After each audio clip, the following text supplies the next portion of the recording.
On ne veut plus voir ta tête, a craché ma mère lors d'un appel vidéo familial sur Zoom. Alors vous ne verrez plus jamais mon argent, ai-je répondu, tout en annulant leur compte d'hypothèque, de frais de scolarité et d'épicerie. J'ai ouvert les yeux en me sentant libre pour la première fois depuis ce qui m'a semblé être une éternité. Revenons en arrière, ai-je dit. J'ai 33 ans, et pendant presque 10 ans, j'ai porté en silence le poids de subvenir aux besoins de toute ma famille. Après que mon père ait perdu son emploi pendant la crise financière de 2008 et soit tombé dans une spirale de factures impayées et de paiements hypothécaires en retard, quelqu'un devait prendre la responsabilité. Cette personne, ce fut moi, à seulement 22 ans. Pendant que la plupart de mes camarades exploraient le monde ou gaspillaient leur salaire en festivals et en boissons chères, moi, je transférais de l'argent à la maison. Au début, c'était juste des courses alimentaires. Puis vinrent les paiements de la maison. Finalement, je payais les frais d'université de Philippe, les coûts de l'équipe de Pom Pom Girls de Sanon, et ce que ma mère appelait son allocation mensuelle, même s'il n'y avait rien de régulier là-dedans.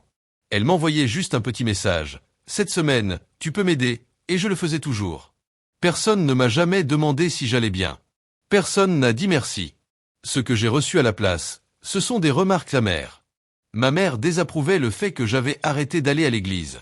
Mon père considérait mon métier dans le marketing comme un faux travail. Philippe se moquait de la taille de mon appartement. Sanon m'accusait d'être distante parce que je ne faisais pas 4 heures de route chaque week-end pour les voir, ignorant que j'étais celle qui payait l'hypothèque de cette maison qu'il voulait que je visite. Puis tout s'est effondré vendredi dernier.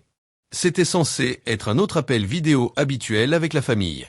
Je parlais des frais du semestre d'automne de Sanon, et j'ai mentionné que mon loyer avait encore augmenté. Avec précaution, j'ai dit que je pourrais devoir réduire une partie de l'aide financière.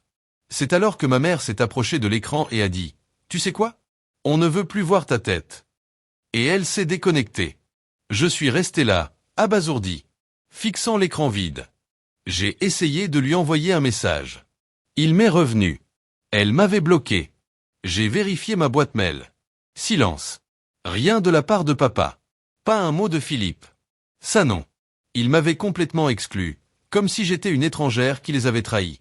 J'aurais pu m'effondrer ou me mettre en colère. Mais à la place, je me suis senti calme. Paisible. J'ai écrit un dernier message. Vous ne recevrez plus un centime de moi.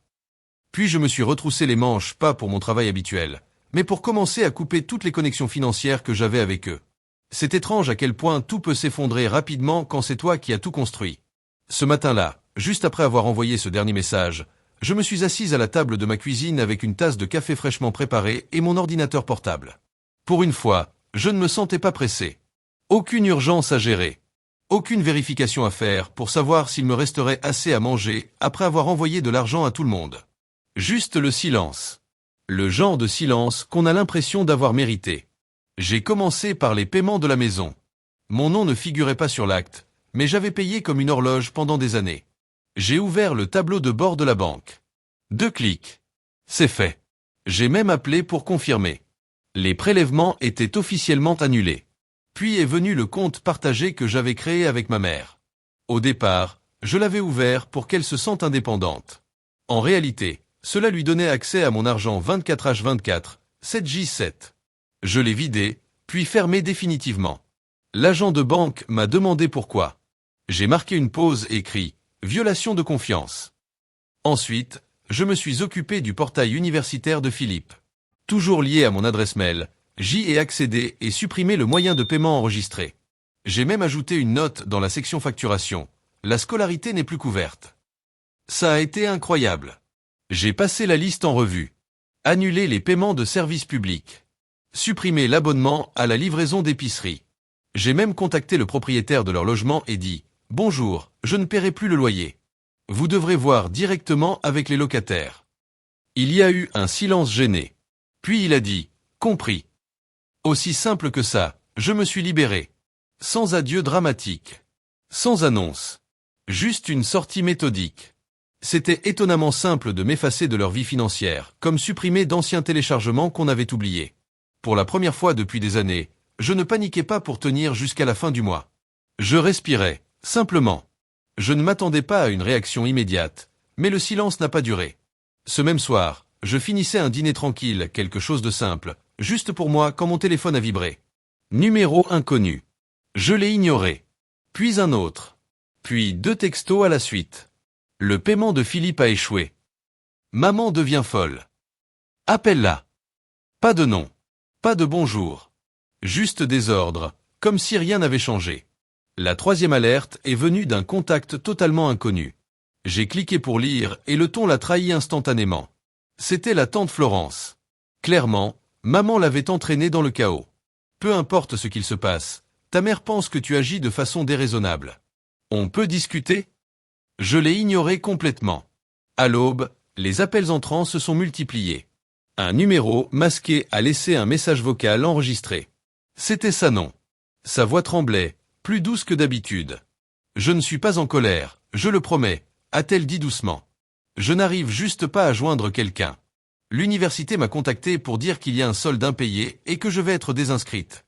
Tu peux parler à maman, s'il te plaît ? Elle n'est plus elle-même ces jours-ci. Elle ne criait pas. Elle ne manipulait pas. Elle pleurait, simplement. Et sincèrement, ça m'a touché.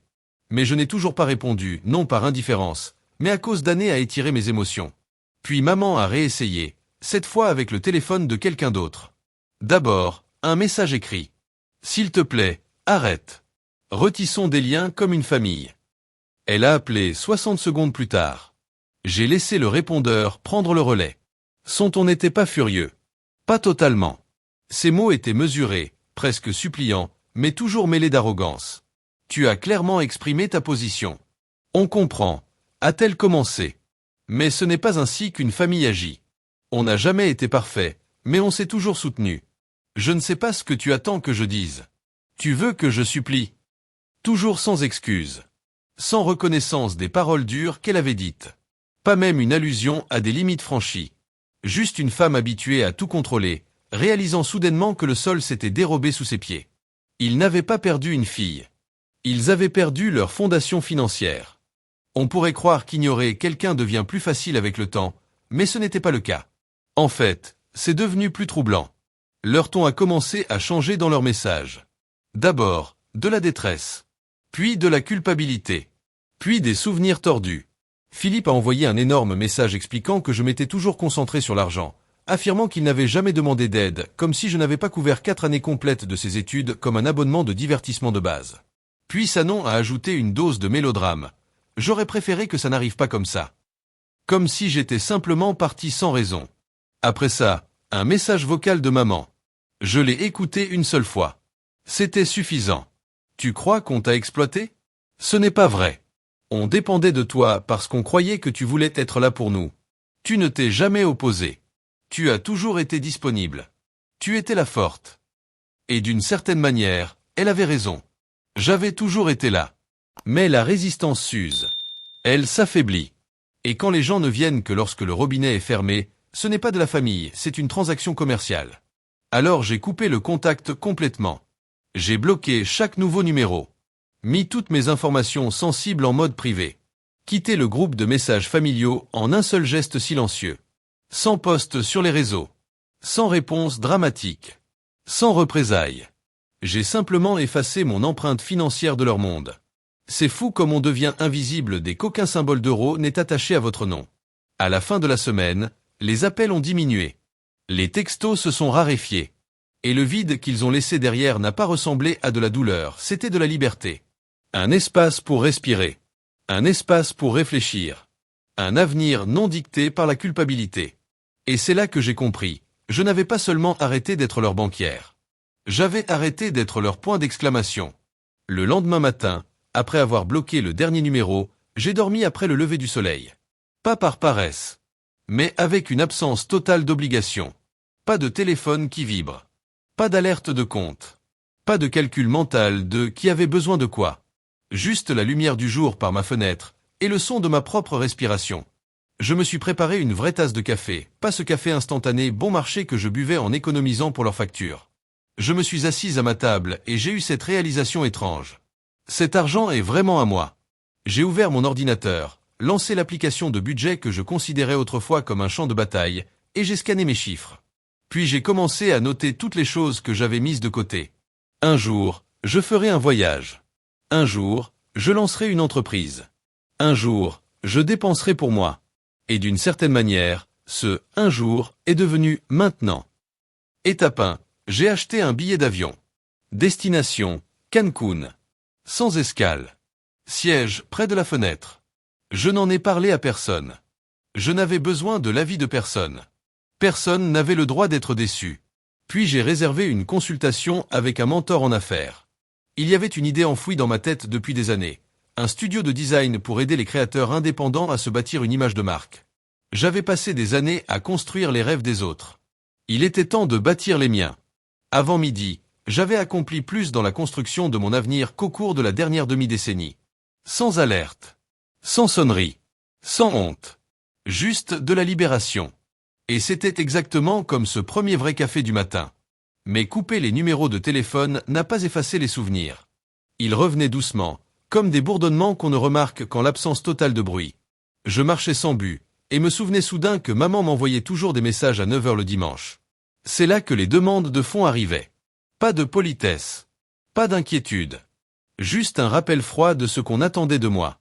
Où j'étais dans une allée de supermarché, tendant la main vers un bon fromage, pour m'arrêter net, un réflexe acquis après des années à associer chaque petit luxe à une culpabilité interne. « Ah, joli !» avait murmuré papa en voyant une veste que j'avais achetée en solde. On dirait que le reste de la famille doit juste souffrir. Ce n'était pas de la générosité qu'il voulait. C'était une obligation. Une forme de domination silencieuse et glissante. Le genre qui s'accroche à ton identité et te fait croire que c'est de l'amour. Cette première période d'isolement a été plus assourdissante que prévu, car pour la première fois depuis longtemps, j'ai dû me poser une question. Qui suis-je si personne ne dépend de moi? Et si je suis honnête, je ne savais pas. Pas encore. Mais j'ai commencé à chercher. Je suis allé à une exposition, seul. J'ai pris un nouveau carnet. J'ai recommencé à dessiner. Des petits moments personnels. Des morceaux de moi que je n'avais pas touchés depuis longtemps, trop occupés à réparer les autres. Parfois, j'ouvrais encore mon téléphone, m'attendant à moitié à ce qu'un dernier numéro inconnu traverse mes blocages, mais aucun n'est arrivé. Peut-être qu'ils avaient abandonné. Ou peut-être qu'ils avaient enfin compris que je ne plaisantais pas. C'était fini. Il y a une tristesse étrange qui surgit non pas quand les autres te manquent, mais quand tu découvres combien de toi-même a été enterré sous leurs attentes. Voilà la vérité. J'ai traversé presque 10 ans comme une ombre. Je suis parti non pas pour me découvrir, mais parce que la distance rendait les virements plus faciles.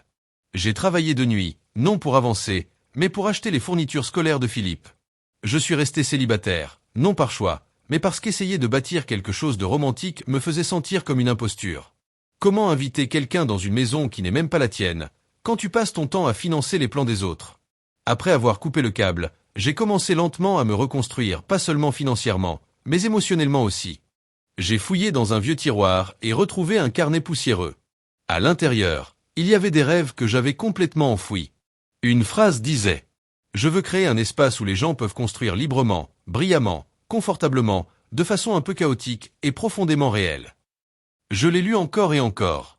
Je l'avais écrite dans un café après une journée de travail, à une époque où je survivais à peine, mais où j'avais encore l'espoir que mes rêves comptaient. Ce concept, lancer une agence créative, n'était pas mort. Il était juste caché sous une pile d'excuses. Peut-être plus tard. Quand Philippe finirait l'école. Quand la voiture de maman tomberait en panne. Mais plus d'attente. Plus question de vider mon énergie dans un puits sans fond qui ne renvoyait jamais un merci. J'ai contacté un agent immobilier local pour visiter des studios disponibles. Je me suis inscrite à un cours de lancement d'entreprise. J'ai envoyé des messages à des gens avec qui j'avais perdu le contact, pas de la famille, mais des amis que j'avais mis de côté parce qu'ils ne pouvaient pas comprendre ce que je vivais. Et je leur ai dit la vérité, toute nue. Je construis enfin quelque chose qui est à moi. Les réponses sont arrivées. L'un d'eux a dit « Il t'en a fallu du temps ». Un autre a répondu « Je pensais que tu avais disparu ». Je ne m'étais pas évaporée. J'avais été enterrée vivante. Mais maintenant, je remontais à la surface. Bien sûr, il y a eu des moments difficiles. Des nuits où je restais immobile à me demander si j'avais fait le bon choix. Des instants où je ne manquais pas les gens, mais l'idée d'avoir une famille. Mais ces émotions ne me définissaient plus. Ce qui me définissait, c'était le silence, pas celui de la solitude, mais celui qui n'était pas rempli d'obligations. Voir mon compte en banque augmenter lentement. Mettre du papier sur ma table et remplir mon carnet ligne après ligne, sans honte, sans demander la permission. Je n'étais plus le plan de secours pour ceux qui n'avaient jamais soutenu le mien. Je devenais ma propre solution. Environ 14 jours sont passés sans aucun message. Puis ils ont tenté autre chose, pas ouvertement cette fois. Plutôt doucement, habilement, avec une de ces manipulations émotionnelles déguisées en tendresse. Une notification Instagram est apparue. C'était une cousine à qui je n'avais pas parlé depuis longtemps. Salut, juste pour prendre de tes nouvelles. Ta maman m'a dit que tu es restée silencieuse dernièrement. Elle s'inquiète. Tout va bien. J'ai regardé ce message longtemps. La formulation était soigneusement choisie. Elle est restée silencieuse. Pas, elle a coupé les ponts. Pas après tout ce qu'ils ont dit. C'était comme si toutes ces années où je les avais aidés n'avaient jamais existé. Comme si l'histoire avait été réécrite pour faire croire que je les avais laissés tomber sans raison. Je n'ai rien dit. 2 jours plus tard, mon père a fait quelque chose de rare. Il a envoyé un email. Très court. Peu importe les problèmes que tu as avec ta mère, on peut les résoudre. Tu as fait passer ton message. Ne laisse pas l'orgueil briser la famille. Je l'ai relu plusieurs fois. Je n'ai pas ressenti de colère. Ni de tristesse. Juste cette même lassitude habituelle que je ressentais toujours avec eux. C'était comme ça, chez nous, faire semblant. Dire qu'on a assez parlé, comme si j'avais fait une crise de nerfs, pas comme si j'étais parti après avoir été exploité pendant des années. Puis est arrivé le dernier message qui m'a vraiment touché. Un message vocal de Sanon. Pas de larmes forcées. Pas de chantage affectif. Juste elle, parlant calmement, d'une voix fatiguée. Je sais que tu crois qu'on a profité de toi. Peut-être qu'on l'a fait. Honnêtement, je ne sais pas. Je ne suis pas en colère. Je suis juste épuisé. Je n'ai pas demandé ça. Aucun de nous ne l'a demandé. Mais j'ai eu tort. Peut-être qu'on ne l'a jamais dit à voix haute, mais on comptait sur toi pour tout. Ils pensaient que tu t'en sortirais toujours. Ils s'attendaient à ce que tu paies. Ils ont supposé que tu ne dirais jamais rien. Ils pensaient que tu resterais petite et discrète. Alors, quand tu as arrêté de jouer le jeu, ils ont été perdus. Parce que ton silence leur rendait la vie plus facile. Ta générosité gardait tout en ordre. Alors quand tu es parti, ce n'est pas toi qui leur a manqué. C'est la solution à leurs problèmes. Et au fond, je crois qu'ils l'ont compris. Pas parce que je les détestais. Pas par colère. Mais parce que j'ai enfin vu la vérité. Et je ne pouvais plus me mentir. Cette même semaine, j'ai payé la première mensualité de mon nouveau local de travail. Il n'était pas parfait. Des tuyaux apparents au plafond. Le sol irrégulier. Les fenêtres grinçaient. Mais la lumière qui baignait la pièce chaque après-midi était douce, paisible. J'ai signé les papiers avec une sorte de sérénité que je n'avais pas ressentie depuis des années. C'était complètement à moi. Pas emprunté. Pas partagé. Pas quelque chose que je devais abandonner pour m'occuper des autres. J'ai pris un rouleau de peinture et j'ai repeint moi-même les murs, tout blanc, avec un grand mur vert pour donner de l'énergie à l'espace. J'y ai mis une grande table et plusieurs chaises différentes. Un ami m'a apporté quelques livres créatifs. Un autre est venu m'aider à installer des étagères. Je n'en ai parlé à personne. Je n'ai rien publié. Pas de discours. Pas d'annonce. J'ai juste ouvert la porte, je me suis assise, et j'ai respiré profondément. Parfois, j'entends encore leur voix dans ma tête. Pourquoi tu ne viens plus? Sanon a besoin d'aide pour ses cours. Tu sais que maman a des problèmes d'argent. Ce n'est pas un vrai travail, mais au moins tu es payé. Ces mots semblent lointains maintenant. Ils n'ont plus de pouvoir. Je ne me plie plus à eux. Je ne suis plus leur compte en banque. Je ne suis plus celle qu'on appelle quand le frigo est vide, ou quand les frais de scolarité tombent. Je suis juste moi. Et pour la première fois, c'est vraiment suffisant. Le printemps est arrivé tôt cette année-là. Un vent tiède a soufflé trop tôt. Les fleurs ont commencé à éclore en avance. Ça rendait le monde plus doux qu'il ne l'était. Je revenais de mon propre studio, oui, mon studio quand je l'ai vu, un numéro inconnu sur mon téléphone. Je ne l'avais pas bloqué. Je ne savais juste pas à qui il appartenait. Mon doigt est resté suspendu au-dessus de l'écran trop longtemps. La curiosité l'a emporté. J'ai décroché. Salut, a dit Sanon, sa voix basse et fatiguée. Ils veulent se retrouver pour dîner. Juste pour parler. Sans pression. Je leur ai dit que je te demanderais d'abord. Silence. Elle s'est tue, comme si elle avait l'habitude qu'on la mette en attente. Je crois qu'il te manque vraiment maintenant, a-t-elle ajouté après un moment. Je n'ai pas répondu tout de suite. J'ai laissé le silence s'installer. Puis j'ai posé la seule question qui comptait vraiment. Est-ce qu'ils se sont excusés? Elle a poussé un long soupir. Non. Ils ne se sont pas excusés. Ils ont juste dit qu'ils voulaient passer à autre chose. Un petit sourire a presque traversé mon visage. Voilà. Sans excuse. Sans responsabilité. Juste éviter la vérité et faire comme si tout allait bien. Je ne viendrai pas, ai-je répondu. Pourquoi? A-t-elle demandé, sa voix tremblant un peu. Elle ne semblait pas en colère, plutôt perdue. Peut-être qu'une partie d'elle réalisait enfin tout ce qu'elle avait dit. Parce que passer à autre chose sans admettre ce qui s'est passé, ce n'est pas guérir. C'est faire semblant. Et je ne fais plus semblant. Cette partie de ma vie est terminée. Un nouveau silence. Puis elle a dit doucement. D'accord. J'imagine qu'on se verra un jour. Je n'ai rien dit. On savait toutes les deux que non. Les semaines suivantes ont été à nouveau calmes, presque étrangement paisibles. Plus d'appels secrets. Plus de messages pleins de culpabilité. Plus de « il faut qu'on parle ». On aurait dit qu'ils avaient enfin compris que je ne reviendrais pas. Pas pour envoyer de l'argent. Pas pour porter leurs regrets. Pas pour faire comme si je n'avais jamais été blessé. J'avais quitté leur histoire pour toujours. Et ce qui restait, ce n'était pas du vide. C'était de la paix. Pendant ce silence, j'ai enfin eu de l'espace pour faire tout ce que j'avais toujours repoussé. J'ai organisé un atelier dans mon studio, une session pour aider des artistes à créer leur marque. 5 personnes sont venues. Une a pleuré après avoir eu son premier client. Elle m'a envoyé une carte de remerciement. Je l'ai accrochée au mur. J'ai dîné avec quelqu'un que je n'avais pas appelé depuis des années. Pas parce que je ne l'aimais pas, mais parce que je pensais ne pas mériter quelqu'un qui ne comptait pas sur moi. Il a ri de mes blagues nulles. Il m'a posé des questions sur mes créations, comme si les réponses comptaient vraiment. Je lui ai tout raconté. Honnêtement. J'ai commencé à épargner, sans rien envoyer. J'ai réservé un autre voyage, pas pour fuir, mais juste pour découvrir. Pour revivre. Et parfois, je regarde mon téléphone et je me dis, voilà donc ce que signifie vraiment la paix. Pas la distance. Pas le vide. La liberté. Et quand je repense à tout ça, je ne regrette rien. Ni le temps que je leur ai donné. Il m'a montré jusqu'où je pouvais aller pour prendre soin des autres. Et le moment où j'ai arrêté, m'a montré jusqu'où je suis prête à aller pour prendre soin de moi.